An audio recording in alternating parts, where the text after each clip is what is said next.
The Niners just wrapped up day 11 of their training camp, and this is right before they're about to head out to Las Vegas to do joint practices with the Raiders before their preseason game. So let's go to the players that stood out today. Starting out with some roster news the Niners made today. First, they released Ronald Awatt and replaced him with McNichols. McNichols was a back for the Niners in 2017 when Kyle Shanahan first took over. Since we're speaking about the running back spot anyways, let's begin our breakdown of the offense today with that position.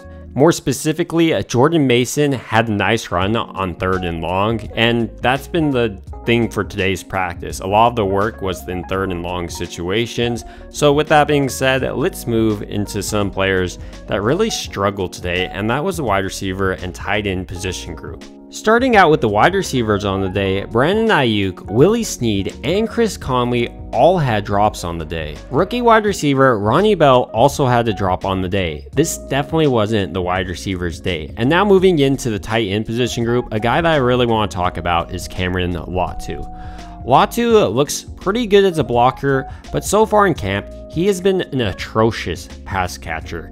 Every time it seems like he gets targeted, he drops it. And today was no exception. He dropped a pass from Purdy and one from Lance. While it's nice that Cameron Latu has been getting open, he does need to refine his pass catching skills, as the other rookie tight end, Braden Willis, looks much better in this aspect of his game. He's also an extremely strong blocker. To wrap up the offensive side of the ball, let's speak about the offensive line briefly.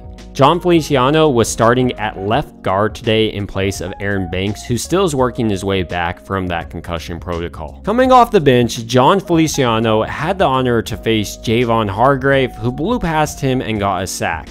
Now, speaking about that sack, let's talk about the dominant performance for the Niners defense throughout the day. Moving off the Niners' new addition on the defensive line and someone that's been around for a while, Kevin Givens has continued a strong camp, even pressuring Purdy today. Moving now back into the linebacking core, Fred Warner had a notable play when he broke up a pass from Purdy to Charlie Warner. So with the front seven wrapped up and the players that stood out there, let's move into the secondary, who had a dominant performance today, specifically Charvarius Ward, who struggled at day 10, giving up multiple touchdowns. Today though, no wide receiver seemed to be able to get separation from him. Moving back now into the Niners safety position, Jair Brown continues his strong camp performance.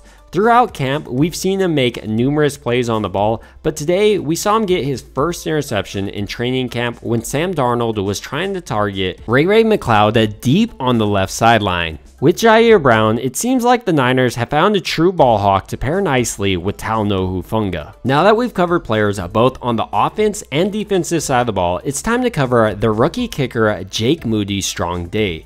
Today, he made two 60-plus yard field goals. And this is something that he's done throughout camp, which is a great sign for the Niners. This means that they won't have to drive as deep into opponent territory as they had to with Robbie Gould, as Gould's leg was falling off later in his career. So with all these players out of the way that stood out to me, I want to hear your thoughts down below and what players you're most interested in watching this upcoming preseason game against the Raiders. It would also mean a ton to me if you liked and subscribed. And as always, I hope you guys have a good rest of your day.